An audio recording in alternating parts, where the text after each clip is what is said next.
श्री भगवान का जो पीताम्बर है वह नित्य भगवान के श्री अंगों पर सुस्थिर रहता है और शास्त्रों में उसे तडिम्बराय अर्थात बिजली के जैसा माना है। वो बिजली की तरह चमकता है। श्रीधर स्वामी ने इसके टीके में लिखा है कि वह जो बिजली बादलों में रहती है वो बहुत ही चंचल है और वो हमेशा नहीं दिखाई देती और वो एकदम गायब हो जाती है। लेकिन परम भगवान के श्री अंग पर जो पीताम्बर है वो एकदम स्थिर है।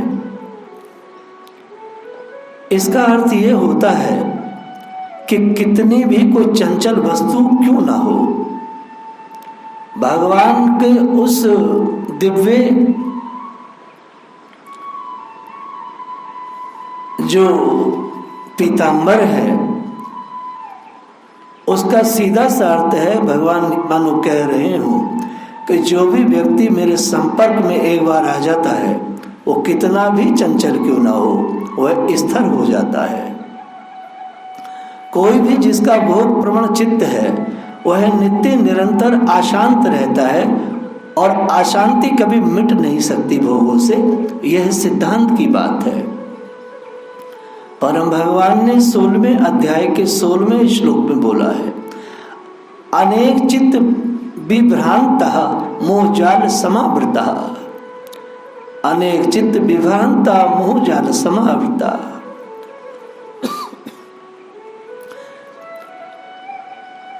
कोई ये चाहे कि अनंत अनंत भोगों को प्राप्त करके चित्त शांति प्राप्त कर लेगा तो ऐसा हो नहीं सकता।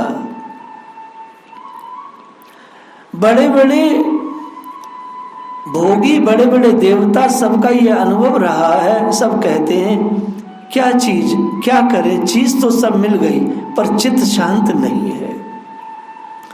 चित्त शांत क्यों नहीं है कि जो वस्तु विनाशी है, क्षणभंगुर है, नाश होने वाली है, उस वस्तु के साथ चित्त का संपर्क है। नाश होने वाली वस्तु से चित्त का संपर्क है तो शांति कहां से आवेगी भैया। वह तो नष्ट होने वाली वस्तु है ही। ब्रह्मा जी के मन में आया कि भगवान यह सुस्थिर पीताम्बर धारण करके मानो ये बता रहे हैं कि अगर कोई मेरे में चित्त को समर्पित कर दे तो सदा के लिए उसे मैं अपने पास रख लेता हूं। सजल श्याम घन वर्ण नील है, फिर चित्त अनंत भटकयो। विनाशी क्षणभंगुर वस्तु के साथ चित्त का संपर्क है तो शांति नहीं मिलेगी। यदि कोई चित्त कृष्ण के संपर्क में ले जाए तो सदा के लिए शांति मिल जाती है। लेकिन शास्त्र कहता है महात्माओं के सानिध्य में जीवन दिए बिना कोई भी संसार में डायरेक्ट श्री कृष्ण को चित्त समर्पित नहीं कर सकता।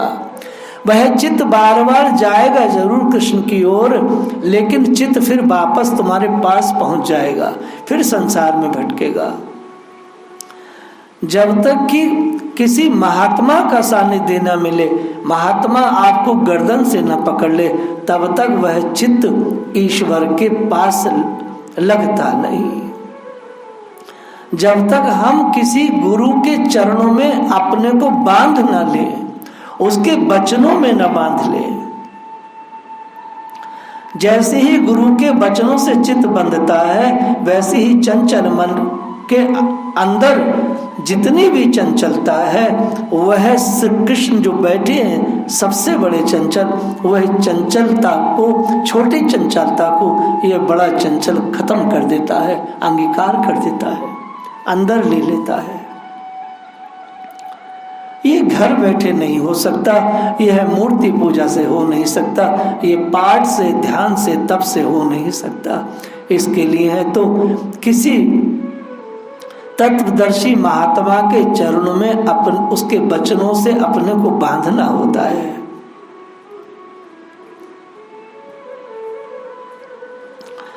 आगे ब्रह्मा जी कहेंगे इस स्तवन के अंत में ही कि चित्त कब तक भटकता है, जब तक कि भगवान के समर्पित नहीं होता। भगवान के समर्पित हो जाने पर चित्त का भटकना बंद हो जाता है।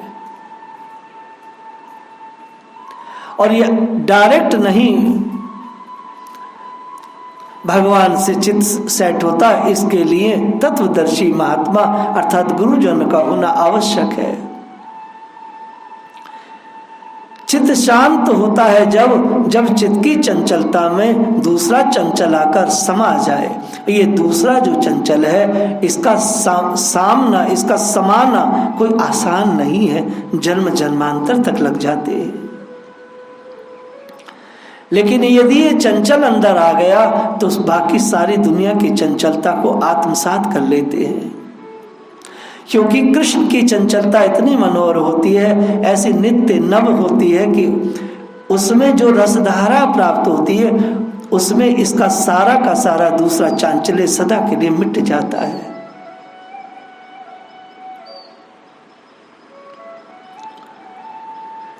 सोचने की बात एक है, नव नील नीरद तो विष्णु भगवान भी है, नारायण भी है, यद्यपि कुछ अंतर है।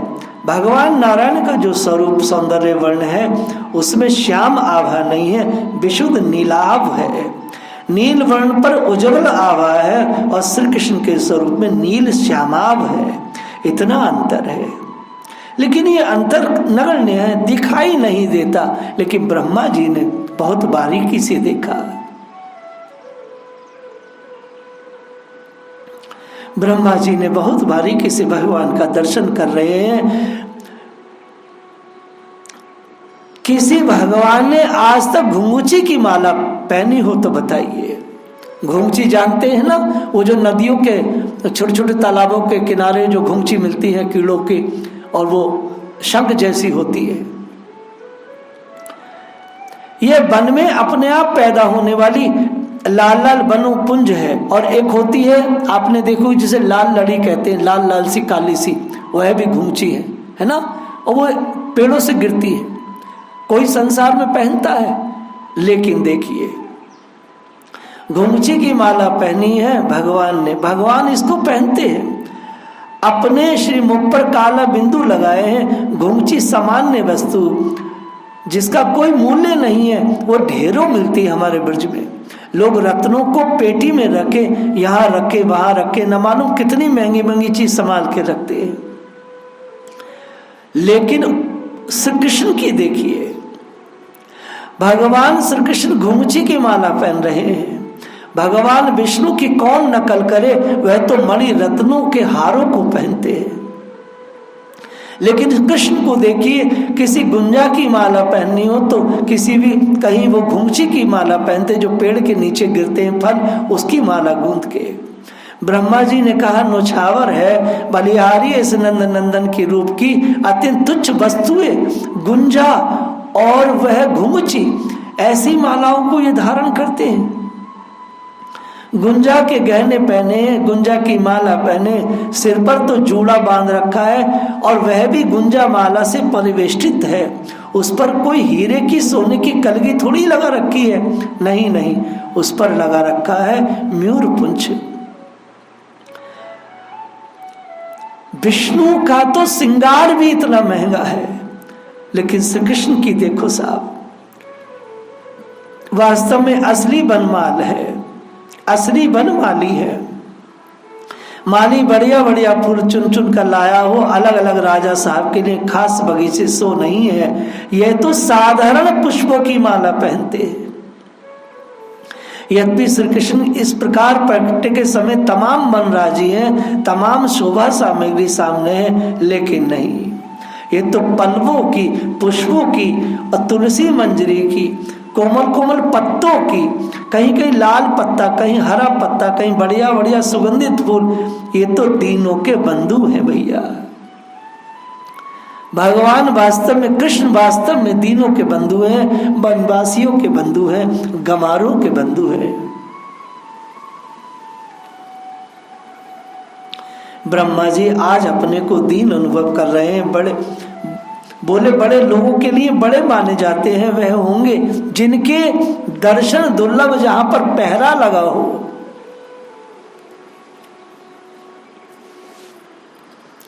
बैकुंठ में सनकादि गए तो वहां पर उनका प्रवेश निषेध है। शाप दिया पर पहले जा नहीं पाए। द्वारपाल बोले महाराज जरा ठहर जाओ, यहां वन में किसी का प्रवेश निषेध नहीं।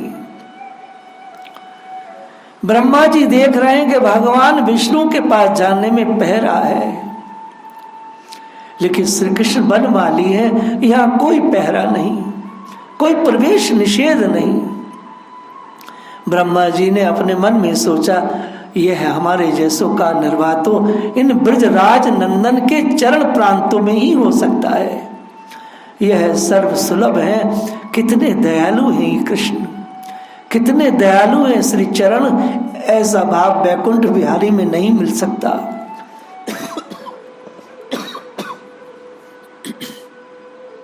कभी नहीं मिल सकता। बैकुंठ बिहारी का वैभव देखते ही पहले अचकचा जाए आदमी और कल्पना में ना आवे। मुझे तो आश्रय दान ये ब्रज राज नंदन ही दे सकते हैं। इसी भाव से भावित ब्रह्मा जी कहते हैं कि हे भगवान, हे बनवाली, आपके चरणों में नमस्कार है। अब ब्रह्मा जी के सामने बार बार वे दृश्य आते हैं, तब उनका जो अपरिसीम माधुर्य समुद्र है वह मानो लहरें मारने लगा। आप आश्चर्य करेंगे, भगवान श्याम सुंदर का अपने सखाओं को अनग्रहण विशुद्ध प्रेम रस का दान, जिसमें कोई बाधा नहीं है, किसी प्रकार का कोई बंधन नहीं है, कोई सम्मान नहीं, कोई संभ्रम नहीं, कोई सत्कार मान नहीं, कोई पूजा अर्चना नहीं।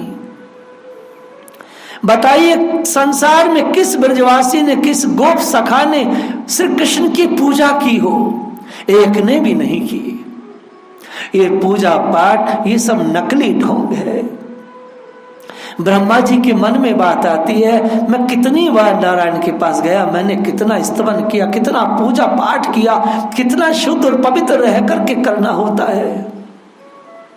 लेकिन ये जो ब्रजवासी ये जो भगवान के सखा हैं, ये क्या करते हैं? ये भगवान को सजाते तो जरूर हैं, ये भगवान का श्रृंगार तो करते हैं, लेकिन ये पूजा और पाठ ये ढोंग नहीं करते, भगवान को सजाते हैं। वन धातुओं से चित्रित किया है, नाना प्रकार के पत्तों को लेकर बिछाकर सुला दिया, पत्तों से हवा करने लगे, पूजा नहीं की। ये श्री कृष्ण की पूजा नहीं करते, ये तो सहज प्रेम करते। आहा क्या बात है। ब्रजवासियों के पूरे जीवन में कोई पूजा पाठ नहीं, ब्रजवासियों के जीवन में कोई नकलीपन नहीं, वो तो सहज भगवान के साथ प्रेम स्नेह करते। ब्रह्मा जी ने देखा, क्योंकि जब से श्री कृष्ण जन्मे थे आज पर्यंत तक ब्रह्मा जी डायरेक्ट लीला देख रहे थे। ब्रह्मा जी ने देखा ये सखा कभी पूजा करते नहीं, गोपियां पूजा करती नहीं, नंद यशोदा पूजा करते नहीं, ये तो श्री कृष्ण को सजाते हैं, श्री कृष्ण का श्रृंगार करते हैं, उनके सुख का साधन करते हैं। अपने सखा को सुखी बनाकर सुखी होने और अपने सुख के लिए आयोजन है। इन्होंने बदले में किसी से ये नहीं कहा, कल्पना नहीं हो कि देखो हम इतने बड़े और ये हमारी बराबरी करने लगे, बल्कि वो बराबरी करने के लिए उतावले हैं। ब्रह्मा जी को याद आ गया कि देखो ये छोटे छोटे शिशु कैसा व्यवहार करते हैं। सूर्य जी ने देखा है इसको, एक दिन खेल रहे हैं बछड़े चराते हुए, तो खेलते खेलते अब रोज रोज नई नई लीलाएं करते हैं, नए नए रस प्रवाह है। तो आज भगवान के मन में आया कि आज ये सारे सखा मुझको डांटे, मुझे गाली दे, तो मुझे अद्भुत सुख मिले। भला ये अद्भुत बात ये विष्णु के हृदय में आ सकती है कि कोई उनको गाली दे? कभी नहीं आ सकती। ये मेरे मित्र मुझे डांटे, आज भगवान के मन में ऐसी आकांक्षा है कि ये मेरे मित्र मुझे डांटे। इन्होंने क्या किया, बछड़े सब चल रहे थे, बोले भैया हम जरा थक गए हैं, तुम कहो तो हम सो जाएं। सखा बोले भैया सो जा, हमारी गोद में सो जा।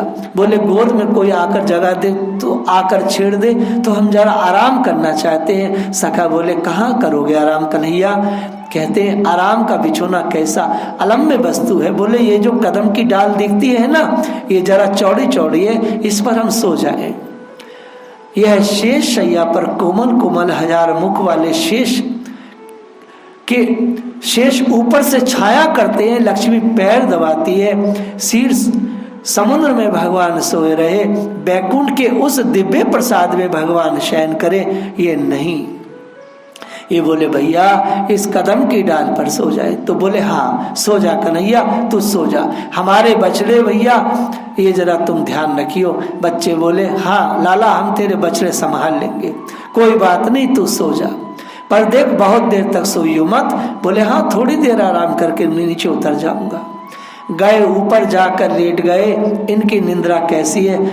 इनकी निंद्रा स्वयं ही निंद्रा है। इनकी नींद कोई दूसरी चीज थोड़ी है, इनका सोना यही है, इनका जगना यही है, इनकी निंद्रा यही है।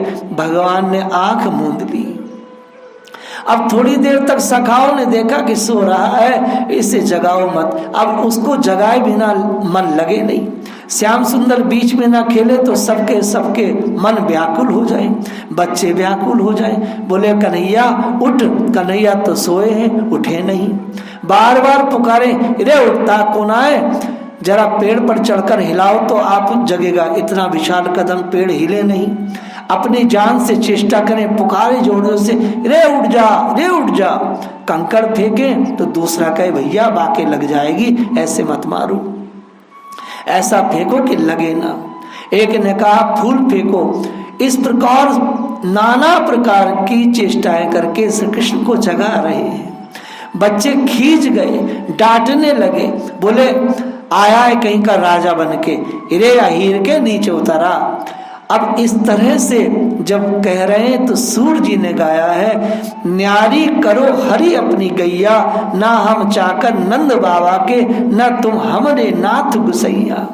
अरे हरि तुम हमसे अपनी गैया न्यारी कर लो, हम तुम्हारे चाकर नहीं है, हम नंद बाबा के चाकर नहीं है। और भगवान को गालियां दे रहे हैं।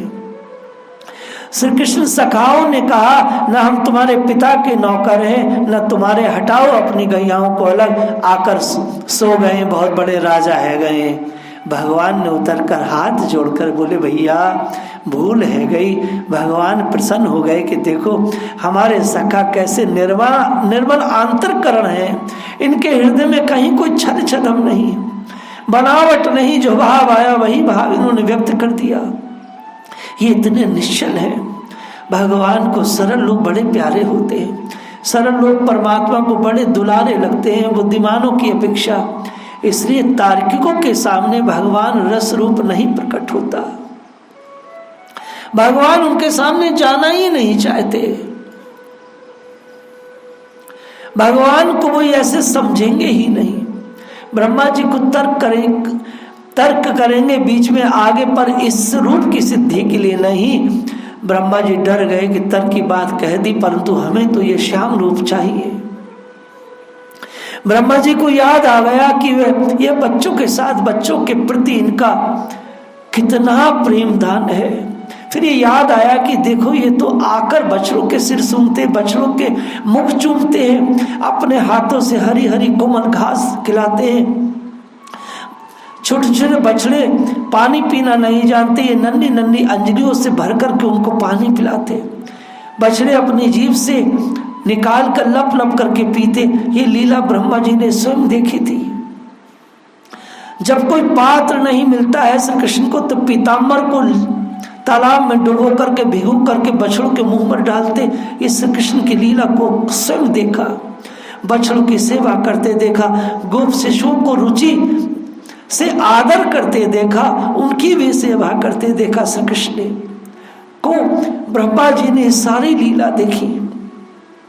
वह कहते हमने तेरे लिए अमुक को धातु पीस कर रखी है लाला, आज हम तो सजाएंगे। बच्चे कहते अच्छा भैया सजाओ। तो बच्चे कहते तू हमें ना सजाए वो, तो भगवान कहते नाना भैया मैं तुम्हें भी सजाऊंगा। क्योंकि प्रेम परस्परालंबी है। ब्रह्मा जी ने भगवान की वेणु को भी सुना। इनकी वेणु तो रस की वर्षा करने वाली है। यह मुग्ध हो गए, इनकी आंखें डूबी, इनका मन डूबा, सब कुछ डूब गया श्री ब्रह्मा जी का। भगवान का श्रृंगार तो इतना सस्ता है, एक विष्णु के जैसे नहीं, ये तो बिल्कुल बन के पुष्पों से ही सज जाते हैं मेरे प्रभु।